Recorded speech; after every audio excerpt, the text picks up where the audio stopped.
Hello, and welcome to episode 2 of our three-part series on Neuwirth Associates Consulting. This is a new practice by Peter Neuwirth and Barry Sachs. And this episode, we're going to be talking about decumulation and retirement income strategies. Take it away, Pete and Barry. As we were just talking about, and literally it was just 5 minutes ago because we were recording it all today.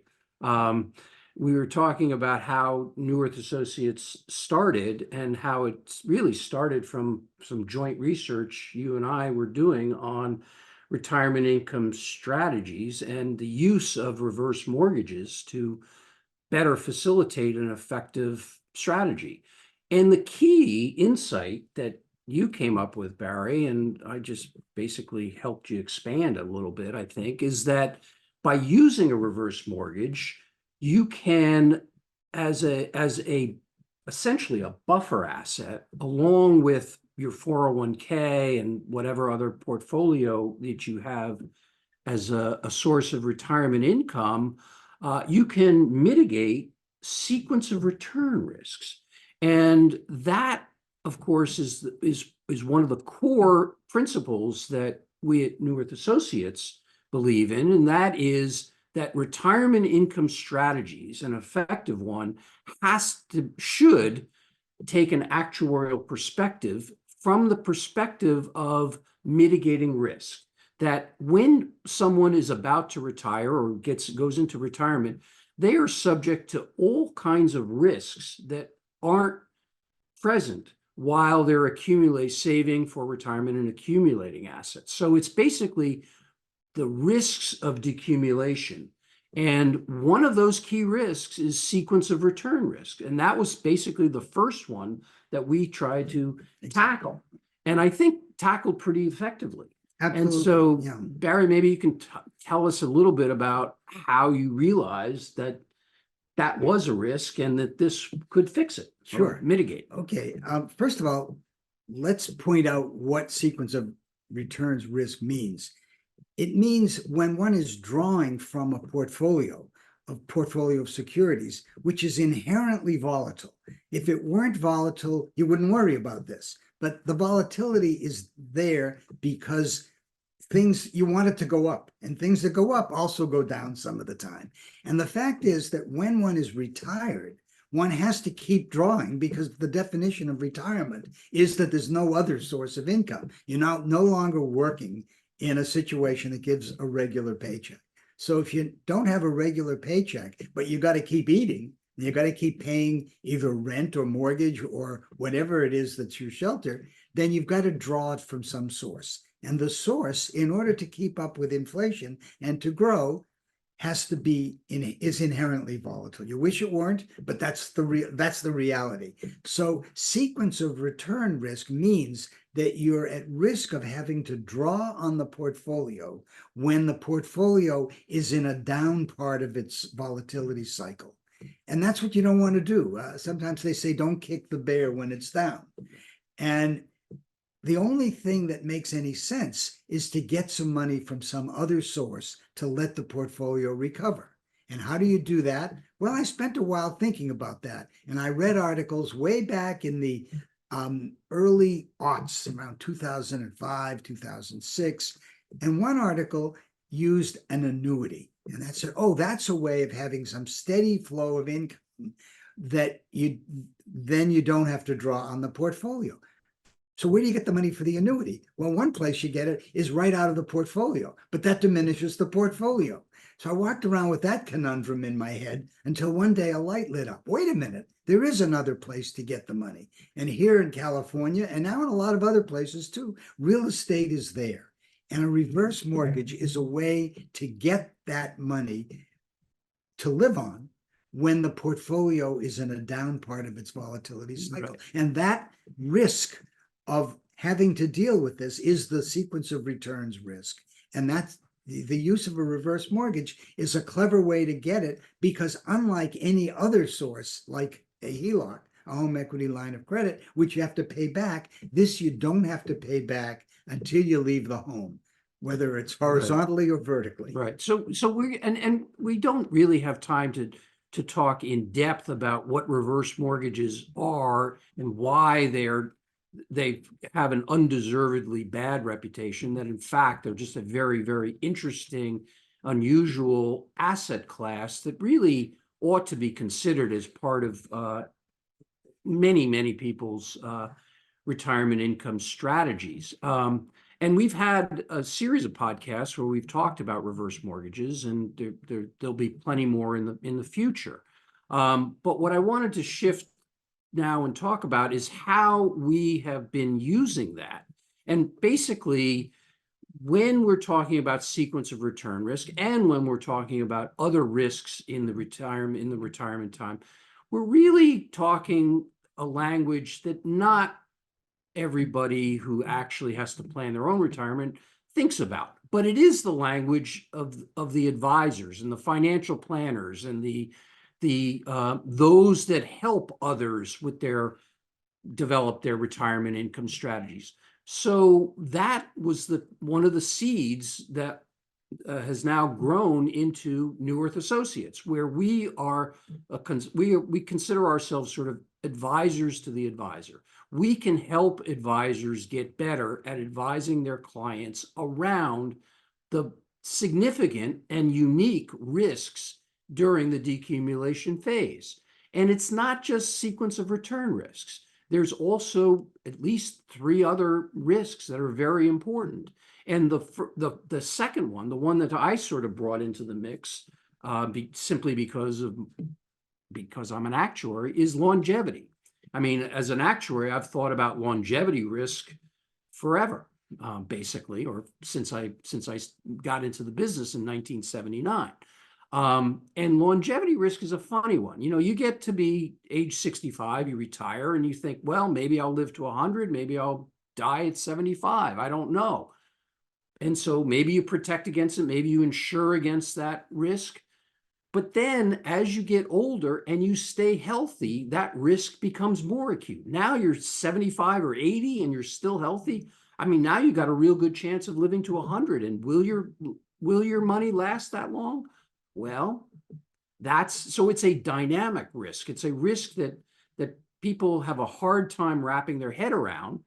And yet it's real, because you don't want to end up at age 100 not having any money. And so that was the second risk that we started to incorporate into our thinking. And so now, and there are various tools and techniques that we have to bring to bear on that. And so that's, again, part of what we are doing at Neuwirth Associates, is consulting on the risks in decumulation. And number 2 is longevity. Number 3 is one that we're still really grappling with, which we call spike expense risk. Yeah. Which is the potential, once you're in retirement, to suddenly have a big expense that you never anticipated. I mean, that's, in a sense, a kind of sequence of return risk, but it's a sequence of expense risk. It's that instead of having to spend, $5,000 a month to live on, you suddenly have a big expense of $80,000 to, I don't know, fix a roof or some health emergency that's not insured. And so how can you develop a retirement income strategy that also accommodates and is you're ready for absorbing a spike expense risk? That's not a problem we have completely solved, but we do have some ways of quantifying and some ways of mitigating it. And then the fourth risk that Barry's actually made quite a bit of progress on is tax expense risk. And tax expense risk is a risk that can be addressed through Roth conversion. Yeah, that's, for example, just working on that and now. as well as just pure planning, which is very different than the kind of tax planning that people do before retirement as their savings for retirement. So for this part of our business, for the consulting with advisors who advise clients on their financial plans and their retirement income strategy, we look at this problem as a risk mitigation problem, Exactly. as a a problem of quantifying and managing the contingencies that can, derail your Yeah, retirement exactly, income yeah. strategy. And with regard to these last two, that is the spike expenses, the unexpected spike expenses, and the risk of a jump in tax rates. Fortunately, we've got some very good computer programming that is going on even as we speak, and should be completed probably, hopefully, in the next couple of months, so that we can publish our results and give examples then to the advisor community of ways that they can, with hopefully with our help, adjust the planning, the cash flow planning, because that's what it's about, for their own clients. I mean, basically, to put it in another way, retirement planning is cash flow planning, because the risk, if you will, the overall risk is running out of cash flow when you're 85 years old and still alive and healthy. You can't go out and get a job at that kind of age.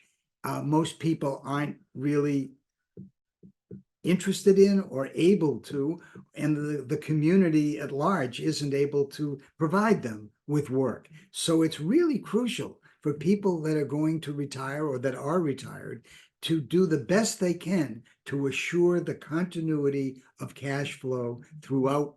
Typically, we think in terms of 30 years, but it could be longer, Right. of a retirement. So it's steady cash flow. We think in terms of constant purchasing power, adjusted by some spikes, and hopefully then perhaps, depending on the costs and the benefits, adjusted also to minimize the risk of a tax jump, which is in a sense another kind of spike. And so what I'd like to sort of to sum up by saying is that fundamentally, we believe that the decumulation problem is conceptually and qualitatively different than the accumulation problem, when which most advisors and investment managers think about. How do we earn as much? How much do you need?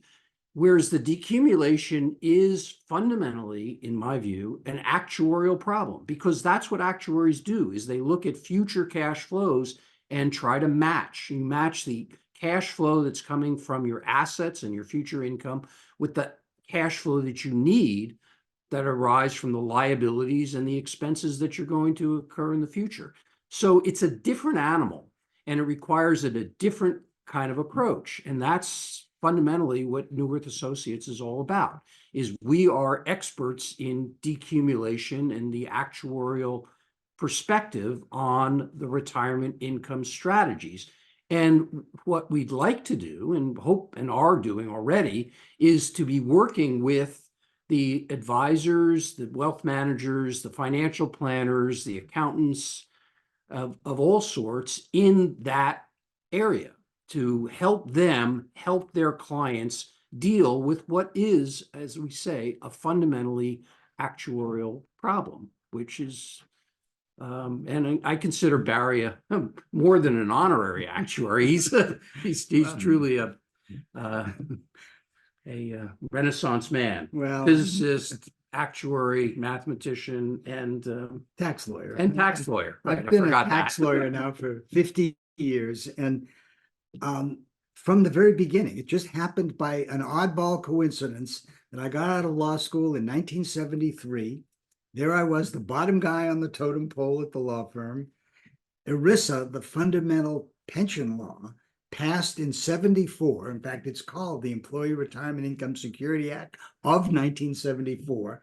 Being the bottom guy on the totem pole, and by a curious coincidence, having a bit of a background in mathematics, they handed this thing to me, this new law to me, and I made a career out of it. Right. And now you're making a second career out of it. Yeah, right. So, all right. So I think that's probably enough about the retirement income strategy part of our business, and then I guess we'll talk a little bit more in a minute about how that work on retirement income strategies led us to the second major area of our consulting efforts, which is in the area of divorce and helping couples who tend to be older and don't have kids, but have complex assets and real estate that's worth a lot.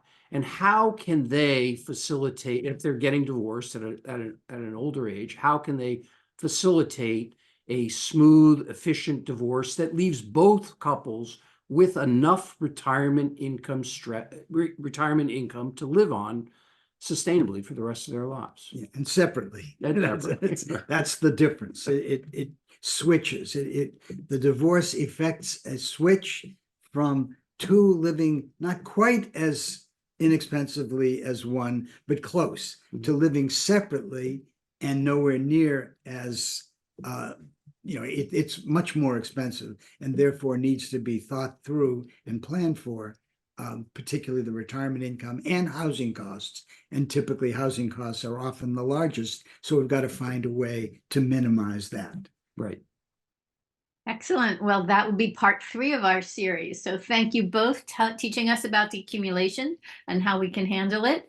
Peter Neuwirth, Barry Sachs. I'm Hope Katz-Gibbs, producer of the show. We will talk to you again about silver divorce. Stay tuned for more.